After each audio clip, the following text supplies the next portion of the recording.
Seja muito bem-vindo a mais um vídeo do Corpo Astral. Dando continuidade ao projeto de leitura do livro A Gênese, de Allan Kardec. No episódio de hoje, encerraremos o capítulo 1, Caráter da Revelação Espírita, em seu último tópico, de número 62.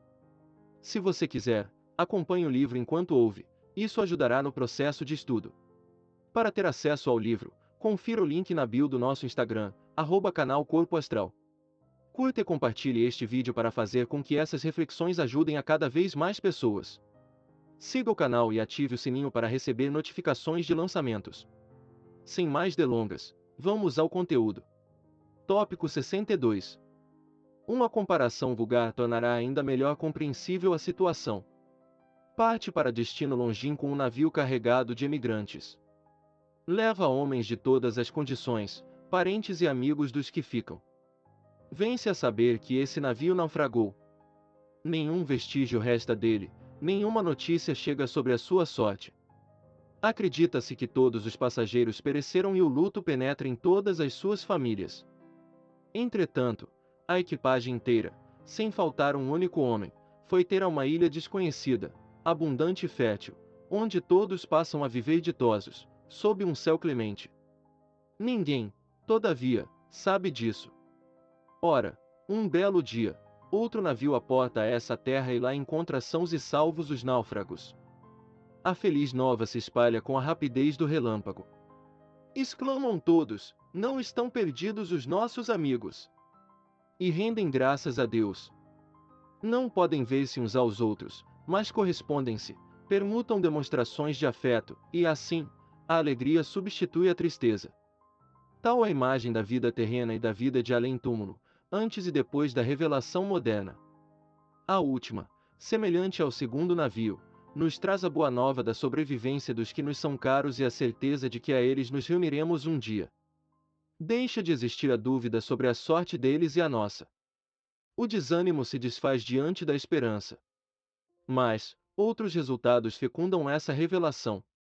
Achando madura a humanidade para penetrar o mistério do seu destino e contemplar, a sangue frio, novas maravilhas, permitiu Deus fosse erguido o véu que ocultava o mundo invisível ao mundo visível. Nada tem de extra-humanas as manifestações, é a humanidade espiritual que vem conversar com a humanidade corporal e dizer-lhe: nós existimos, logo, o nada não existe, eis o que somos e o que sereis, o futuro vos pertence, como a nós. Caminhais nas trevas, vimos clarear-vos o caminho e traçar-vos o roteiro, andais ao acaso, vimos apontar-vos a meta. A vida terrena era, para vós, tudo, porque nada vies além dela, vimos dizer-vos, mostrando a vida espiritual, a vida terrestre nada é. A vossa visão se detinha no túmulo, nós vos desvendamos, para lá deste, um esplêndido horizonte. Não sabíeis por que sofreis na terra, agora, no sofrimento, vedes a justiça de Deus. O bem nenhum fruto aparente produzia para o futuro. Doravante, ele terá uma finalidade e constituirá uma necessidade, a fraternidade, que não passava de bela teoria, assenta agora numa lei da natureza. Sob o domínio da crença de que tudo acaba com a vida, a imensidade é o vazio, o egoísmo reina soberano entre vós e a vossa palavra de ordem é, cada um por si. Com a certeza do porvir, os espaços infinitos se povoam ao infinito, em parte alguma ao vazio e à solidão. A solidariedade liga todos os seres, a quem e além da tumba. É o reino da caridade, sob a divisa, um por todos e todos por um. Enfim, ao termo da vida, dizis eterno adeus aos que vos são caros, agora, dir-lhes-eis, até breve. Tais, em resumo, os resultados da revelação nova, que veio encher o vácuo que a incredulidade cavara, levantar os ânimos abatidos pela dúvida ou pela perspectiva do nada e imprimir a todas as coisas uma razão de ser. Carecerá de importância esse resultado, apenas porque os espíritos não vêm resolver os problemas da ciência, dar saber aos ignorantes e aos preguiçosos os meios de se enriquecerem sem trabalho. Nem só, entretanto, a vida futura dizem respeito os frutos que o homem deve colher dela. Ele os saboreará na terra, pela transformação que estas novas crenças hão de necessariamente operar no seu caráter, nos seus gostos, nas suas tendências e, por conseguinte, nos hábitos e nas relações sociais.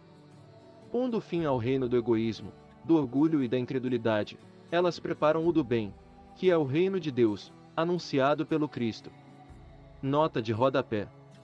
A anteposição do artigo à palavra Cristo, do grego Christos, ungido, empregada em sentido absoluto, é mais correta. Atento que essa palavra não é o nome do Messias de Nazaré, mas uma qualidade tomada substantivamente.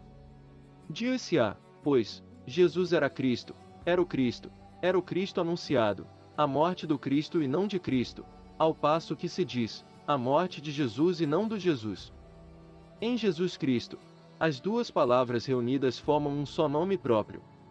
É pela mesma razão que se diz, o Buda. Gautama conquistou a dignidade de Buda por suas virtudes e austeridades. Disse, a vida do Buda, do mesmo modo que, o exército do faraó e não de faraó, Henrique IV era rei, o título de rei, a morte do rei e não de rei. Este foi o vídeo de hoje.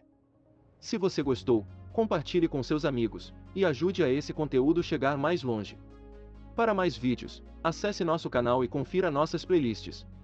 Muita força e paz para você. Até a próxima!